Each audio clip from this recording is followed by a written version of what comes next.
আগুন লাগিল আল্লাহ কারবালার ময়দানে, ফুরাত নদী গেরাও করলো এজিদা শয়তানে।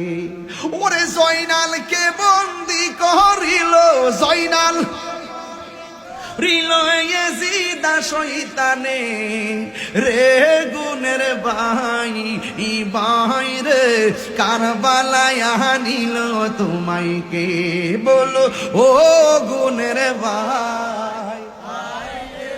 হাসান শহীদ জহর খাইয়া হুসেন শহীদ রনে, ওরে আকবর আসগর তীর খাইল পানির কারণে। হাসান শহীদ জহর খাইয়া হুসেন শহীদ রনে, ওরে আকবর আসগর তীর খাইল পানির কারণে। ওরে জয়নালকে বন্দি করিল, জয়নাল এজিদা শয়তানে রে গুনের ভাই ভাই রে।